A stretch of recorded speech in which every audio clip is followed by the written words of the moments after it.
Welcome back to my channel and welcome to another episode of Real Metal Talk.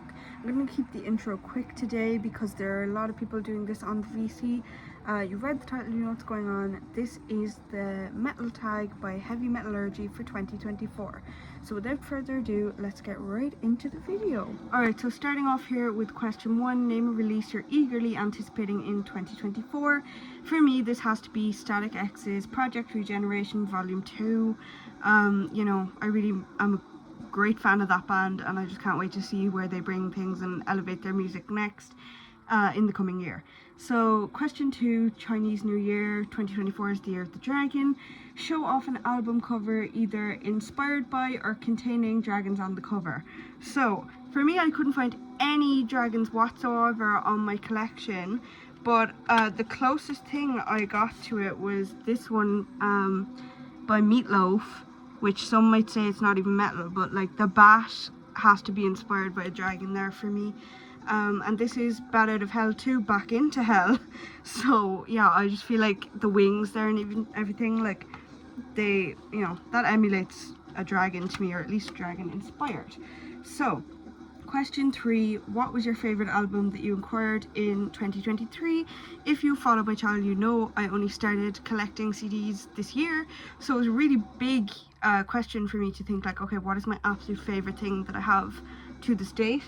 And for me, I just have to say Gore Pig by Gore Pig. First release for these guys, really excited about their music. New death or deathcore kind of band from Arkansas. And I just absolutely love this music, and they're great guys as well. But like the thing is, like, it was really hard to get this from, you know, because I'm from Ireland, but I went to the lengths and I got this, and it's a really great EP, and I'm very happy to have purchased this. So as they're my favorite band as well, I just feel like I have to say that they're, you know, this has to be my favorite in my collection so far. Next up, question 4, was there a title in 2023 that you were satisfied to purchase digitally, not on physical media, and why? So for me, this is definitely Humanor by Cattle Decapitation. Now I did purchase the vinyl actually, and I didn't have it on CD prior to that. So when I got the vinyl, I noticed that there was a little Bandcamp code to purchase that digitally, so I did go ahead and purchase that digitally as well. I don't know if that counts for this question, but that's the only kind of digital thing for me, because like I have Spotify and stuff, but I'm more of a, like, I have to, you know, I like to have a physical copy kind of a person. So for me, like, that's the best answer I can give for that question. Question 5, show an album that musically doesn't match the cover art. For me, this has to be Slipknot's Volume 3, The Subliminal Verses, and that's because I remember the discourse when this came out, and it's just like one of the masks like that, but a lot of people just didn't really know what to expect with this album, because we were given the cover and we were kind of thinking like, okay, well, what's this going to be about? And it still was a really good album in my opinion, honestly, but I just feel like the cover art isn't really conceptual, doesn't really give us anything other than the message of Slipknot, which is kind of an underlying theme throughout all their albums. So yeah, for me it definitely has to be this one. Question 6, who is a metal artist that you own the most items by? Now I had to count all my CDs for this, but I found that my, you know, biggest artist was Iron Maiden, with 12 releases that I have from them so far. That includes 11 CDs and 1 on vinyl, which you will see in coming videos. So question 7 now, moving along, show an album that you blind bought in 2023. This one I'm really excited to show off because I haven't actually showed it in a video yet. But I will be showing it in more detail. This is an Irish band, and I blind bought this in a secondhand shop. I didn't really know what to expect. I listened to it, I spun it for the first time like last week, and it was just amazing. I loved it so much. This is Automated, World Without Flesh, and I had never heard of these guys, I'm not gonna lie, but like this is just a great album, and honestly I'm really happy to have picked this up because now I have another Irish band that I know and love. And yeah, I got it for like €4 as well, so like, how bad. Question 8 now. Show a title that you own on more than one format. So for me, this is something that I only purchased yesterday as of recording this now, actually. This is Aborted, Mania Cult. Absolutely savage album. This was another blind buy for me. I saw that it had a CD included, and I was curious, so I was like, you know what, I'm gonna pick it up because it looked like something I'd be into anyway. There is the CD, and I have the disc, and I have a poster up there as well. You probably can't see it because it's kind of dark, but yeah, I do have this on 2 formats. No regrets, savage album.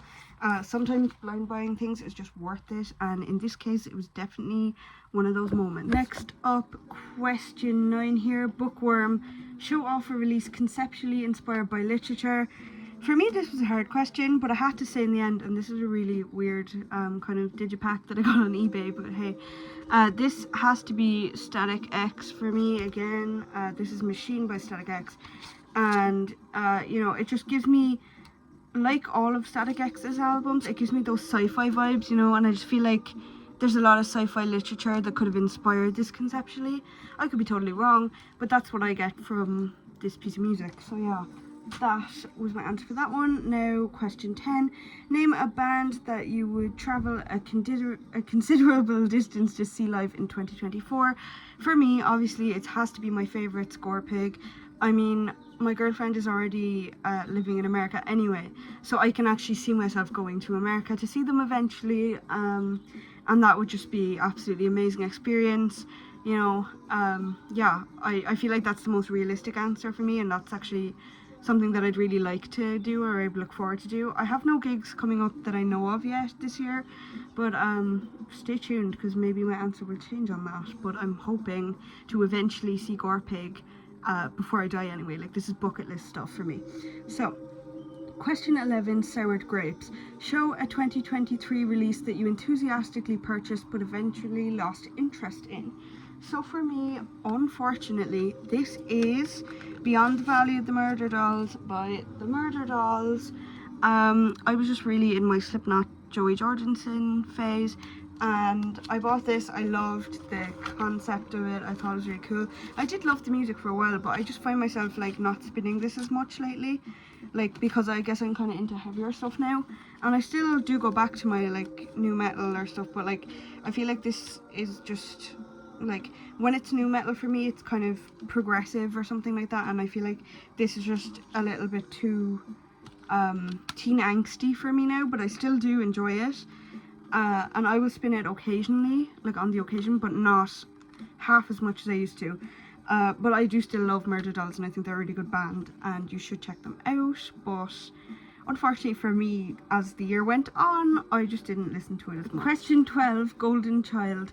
Name an artist that in your eyes can do no wrong. For me, this has to be Jens Kidman from Meshuggah. You know, he's just really talented, and I feel like if a controversy about him came out, like, were to come out in the next few weeks or something, I would still listen to the music. I know he wouldn't get money from it because I have it on CD, but you know, I'm such a fan that it would be hard for me. But I'm a big believer in separating art from the artist anyway, because you have bands like Mayhem and all the rest of it. So, you know, that's my answer for that one. Question 13, almost at the end now, you'll be glad to hear. Overstayed welcome. Name a band that you wish would have quit while they were ahead. As I just mentioned, this one for me definitely has to be Mayhem. Like, I just feel like with Death Crush, their first EP was their best EP, in my opinion anyway. And then when De Mysterious, like, when I listened to De Mysterious, I just didn't find it as enjoyable, and I know some people are either very much divided in terms of like, I'm a Death Crush person, I'm a De Mysterious person, but for me, I just feel like their first EP was gold, and they could have done with just that. But then again, what kind of a band only has one EP, you know, when they've been around for so long? So I get why they made more music, but for me, that was always my favorite one from them, and I wish they kind of didn't rush into making so much more metal as such. But again, that was a long time ago now, so what have you. 14, show a band or release that you bought in 2023 as a direct result of watching someone's YouTube channel. So for me, this has to be Coffin Mulch, Septic Funeral. Around the time that I joined YouTube, the VC community, you know, everyone was really getting into Coffin Mulch and talking about Coffin Mulch, and I just heard a lot of praise for them, going back and forth online. So I purchased this and I absolutely love it. Loved the cover art, loved the concept, loved the music. So yeah, this was a good buy for me. And I got that directly as a result of watching people's YouTube channel. A mixture of everyone's YouTube channel in the VC. There was no underlying person that mentioned them. I kept hearing the name, and you know, then I got curious, and then I was just like, oh, I'll buy it. 15, show us an otherwise good album that ends up suffering from being too long.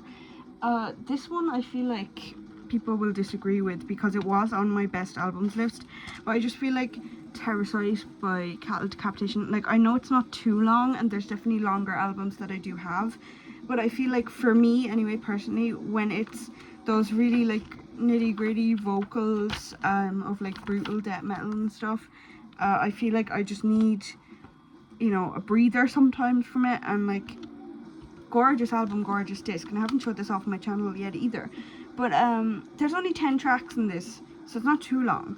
But I just feel like when it's, you know, those kind of vocals, for me sometimes I feel like it just drags. I don't know, like, I love Cattle Decapitation, but there's something about their vocals that is different from the likes of, say, Cannibal Corpse or something. Like, I would say the same thing about Cannibal Corpse. I kind of need the album to be mid-length at least for me to be able to like sit through it in one listening, because otherwise I can't. The next question then was show your favorite band t-shirt, and you know, this has to be the Killing for Sport EP long sleeve by Esophagus. Reality Fades, gorgeous logo there. I bought this with their CD, and I did get a few freebies along with it as well, but I just love the Predator concept. I love the design, all the detail here, and their logo, of course, there, as well as the color palette. So that had to be my answer for that one, because if you know me in real life or in person, you know that I wear that all the time. Funny enough, I don't think I've ever worn it in a video yet, but yeah, that has to be my favorite band t-shirt so far. Okay, so share a band that has been going around for at least 24 years that you think is still going strong or creatively relevant. For me, this has to be Iron Maiden. They've been around since 1975, which is 48 years, and I just feel like, you know, this is a band that keeps getting better, honestly. Like, I have so many releases of them, and this one is the most recent, and it's my favourite, Senjutsu. And I feel like when a band does something recent and they've been around for years and it's your favorite, like, I just feel like it's a really good sign. Like, look at this gorgeous artwork here. Like, that is just someone who's creatively going somewhere. And the music, I just feel like they keep, you know, elevating their skills and all that. So I love when a band is able to do that, and I can't wait to see what they bring us in the future. Question 18, share your favorite band mascot. Once again, grabbing the Iron Maiden CDs because it has to be Eddie. I mean, come on, like, it just has to be him. There's no other way. Like, he's been around so long, he's just a classic kind of Iron Maiden trope at this stage now. And I love that even here you can see like all the faces of him. I think that's really cool. And yeah, great artist on that as well. So, question 19 now. Grab bag, share a random pull from your collection, no peeking. I actually genuinely did do this, I promise, and the most poser thing that could have came out of it did come out of it. This is 72 Seasons by Metallica. It was my first ever CD. If you watch my collection updates, you'll know that. So I really like the way that this folds out. I love the colouring because yellow is my favourite colour. Yeah, really nice stuff in this one. I don't really listen to Metallica that much, but it was a really good release, I will give them that. And I feel like it was really highly anticipated for a long time, and then people kind of lost interest in it. But it was still you know, it was worth it for me. And I like that it's like paper digipack form, because I love that. And even this here is really cool, and you like slide it out, and yeah, so I appreciated that one. Next off, final question, I believe. Show an album from a metal band that others may not consider metal. So this one had to be for me, Flyleaf's, you know, self-titled album, Flyleaf. I think that a lot of people consider this rock, which I definitely can see, and there's a really fine line between metal and rock and that. But for me, I think it has the vocals, you know, it has the riffs at points. Like I'm So Sick for me is definitely a metal song. People may disagree with that, but I don't know. Like for me, it's just, I've always viewed it as metal, and it's hard for me to switch my view then. But subgenres are everywhere nowadays, and there's so many different things you can categorize music as. So, you know, why can't it be both? Who knows? I don't know what to say about that, but one thing for me is this is definitely metal in my eyes, and I think it always will be, despite what the subgenre people say. So that was the last question. We got through 20 questions. I'm hoping the video isn't too long, and try to cut it down as much as I can for easy watching, because I know there's a lot of other people on the VC doing the same thing, the same tag, and I can't wait to watch all the others as well. I have seen Metal Marty Mac's version, and that was really good. It was a good insight for me, like to see how to record it and stuff, you know, because I was like, okay, I'll have the questions next to me, and then I don't know if I'll have to pick out the CDs first, or like I'll go to my shelf and keep cutting. But yeah, it was a nice way to start off the year, I think, and just get to know people's channels, like if you're finding new people to subscribe to, see what their interests are, and it just gets you thinking. Like these questions, I was thinking about them like all night, for the last night, I suppose. Like I wasn't sure, you know, some of them made me really think. But yeah, that's basically everything in this video. So thank you guys so much for watching. I hope you enjoyed, and I will see you in the next one. Happy New Year.